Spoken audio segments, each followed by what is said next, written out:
دنیا کی تاریخ کا وہ کیسا وقت تھا. کچھ واقعات ایسے ہوتے ہیں جب بیت رہے ہوتے ہیں اس وقت انسانوں کو پتہ نہیں چلتا کہ نئی تاریخ بن رہی ہے،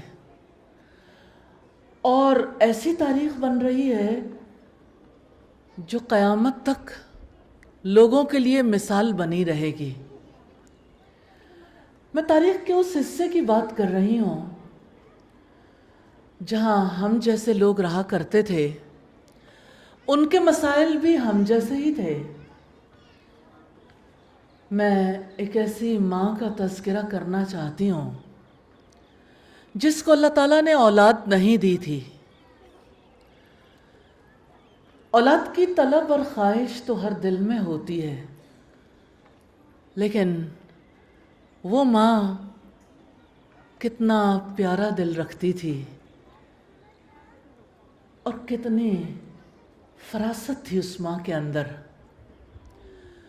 جس ماں نے ایک چڑیا کو چوگا دیتے دیکھا، وہ اپنے بچے کو دانہ دن کا کھلا رہی تھی. چڑیا کے اس عمل کو دیکھ کر ماں کے دل میں یہ آیا، اگر اللہ تعالیٰ مجھے بھی ایسا بچہ دے دے تو میں اسے اللہ تعالیٰ کے لیے آزاد کر دوں گی. کیا آپ جانتے ہیں ماں کے لیے کتنا مشکل ہوتا ہے اپنے بچے سے دستبردار ہونا؟ اگرچہ ہر ماں کے لیے اپنے بچے کو چھوڑنا مشکل ہوتا ہے. آپ نے دیکھا ہوگا کتنی مائیں مجبور ہو جاتی شوہروں کے ہاتھوں یا اہل خاندان کے ہاتھوں کہ آپ کے بھائی کا بچہ نہیں ہے یا آپ کی بہن کا بچہ نہیں ہے، اسے اپنا بچہ دے دو. اللہ تعالیٰ نے آپ کو بہت سے بچے دیے ہیں. میں اس وقت کسی فقہی مسئلے کی بات نہیں کر رہی، جنرلی بات کر رہی ہوں. اپنے رشتوں کے لیے، خون کے رشتوں کے لیے اپنے بچے کو قربان کرنا، اپنے بچے سے دستبردار ہونا مشکل ہوتا ہے. لیکن پھر بھی رشتہ بچانے کے لیے لوگ کبھی کبھی اپنا بچہ اپنے کسی بھائی کو، اپنے کسی بہن کو یا اہل خاندان میں سے کسی کو دے دیتے ہیں. لیکن وہ ماں کیسی تھی؟ اس کی سمجھ اور اس کی فکر کی کیا بات ہے جس نے یہ سوچا کہ اگر اللہ تعالیٰ مجھے بچہ دے گا تو میں وہ بچہ اپنے رب کے لیے آزاد کر دوں گی. آج بھی دنیا میں بہت مائیں ہیں.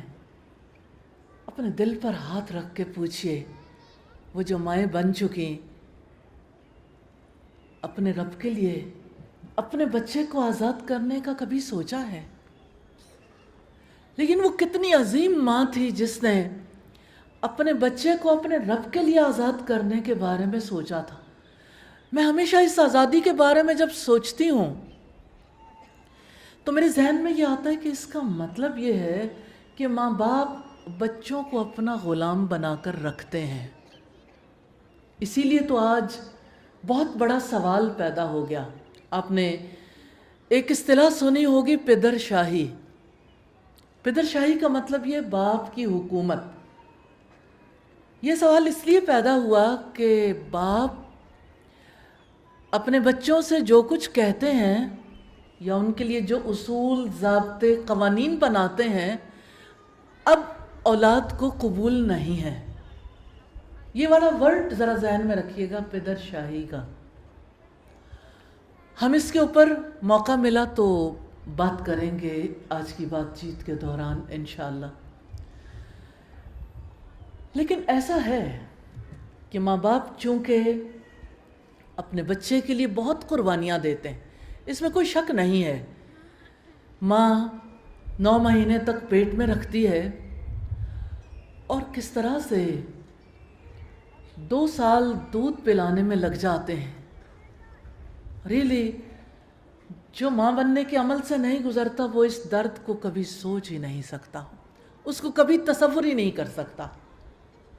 اللہ تعالیٰ نے بھی جب ماں کی قدر و منزلت کا احساس دلایا ہے نا، تو ماں کی تکلیفوں کی وجہ سے، جب ماں کے پیٹ میں ہوتا ہے انسان تو کیسے ماں کے لیے کھانا پینا مشکل، چلنا پھرنا مشکل، اور پھر کمزوری اتنی ہو جاتی ہے کہ اس کی وجہ سے ماں کے لیے یعنی صحیح حالت میں سم ٹائمز اپنے گھر کے اندر رہنا بھی مشکل ہو جاتا ہے۔ کئی مائیں بیڈ ریڈن ہو جاتی ہیں، اور کئی مائیں ایسی ہوتی ہیں کہ انہیں چکر آتے ہیں، ان کے لیے زندگی دو بھر ہو جاتی ہے، لیکن وہ مستقبل کی امید پر جیتی ہیں کہ اللہ تعالیٰ مجھے ایک اچھا بچہ دے گا، اور اس بچے سے بہت سی امیدیں وابستہ کر لیتی ہیں۔ کتنا مشکل ہے انسان کے بچے کو ایک دن کے لیے دیکھنا بھی، لیکن اللہ پاک ہے، اس نے ماں کے دل میں اتنی محبت ڈالی ہے کہ وہ بچے کی ہر تکلیف کو برداشت کر لیتی ہے۔ اب آپ دیکھیے کہ جس ماں نے اتنی مشقت کاٹی ہے، اور وہ باپ جو اپنے بچے کے لیے محنت کرتا ہے، اپنی ہڈیاں گھلاتا ہے، اپنا دن رات کا چین برباد کرتا ہے اپنی نسل کے لیے، جب وہ اتنی قربانیاں دیتا ہے تو وہ امید باندھتا ہے کہ اب میرے بڑھاپے میں میری اولاد میرے کام آئے گی۔ اور ہمارا رب کتنا مہربان ہے انسانوں پر، وہ جذبوں کا کتنا خیال رکھنے والا ہے۔ وہ کہتا ہے وَقَضَىٰ رَبُّكَ، تیرے رب نے یہ فیصلہ کر دیا ہے کہ تم اللہ تعالیٰ کے سوا کسی کی عبادت نہ کرو، اور والدین کے ساتھ حسن سلوک کرو۔ اللہ تعالیٰ والدین کا وکیل بن جاتا ہے کہ اپنے والدین کے ساتھ آپ حسن سلوک کرو گے، جب وہ بوڑھے ہو جائیں، ان میں سے کوئی ایک یا دونوں، تو انہیں ڈانٹنا نہیں ہے، ان کو جھڑکنا نہیں ہے، حتیٰ کہ اف تک نہیں کہنا۔ پھر کیا کہنا ہے؟ وَقُلْ لَهُمَا قَوْلًا كَرِيمًا، انہیں کریم بات کرنی ہے، عزت والی بات کرنی ہے۔ کیا یہ انصاف نہیں ہے؟ ہمارا رب انصاف والا ہے، اس نے جہانوں کو تخلیق کیا، اسی نے انسان کو تخلیق کیا، اور وہ جو فیصلہ کرتا ہے اس کا ہر فیصلہ حق پر مبنی ہے۔ یہ بہت بڑی بات ہے، دنیا میں کوئی عدل کرنے والا ایسا عدل نہیں کر سکتا۔ کتنی سچی بات ہے ہمارے رب کی، اس نے ماں کے بارے میں یہ فیصلہ دیا ہے اپنے نبی کے توسط سے۔ ایک شخص نے اللہ کے رسول صلی اللہ علیہ وسلم سے سوال کیا تھا کہ مجھ پر سب سے زیادہ حق کس کا ہے؟ تو آپ صلی اللہ علیہ وسلم نے فرمایا تیرے حسن سلوک کی سب سے زیادہ مستحق تیری ماں ہے۔ پھر سوال کیا گیا کہ اللہ کے رسول اس کے بعد کون؟ تو رسول اللہ صلی اللہ علیہ وسلم نے فرمایا تمہاری ماں۔ اس نے پھر سوال کیا اس کے بعد کون؟ تو آپ صلی اللہ علیہ وسلم نے فرمایا تمہاری ماں۔ اس نے چوتھی بار سوال کیا اس کے بعد کون؟ تو آپ صلی اللہ علیہ وسلم نے فرمایا تمہارا والد۔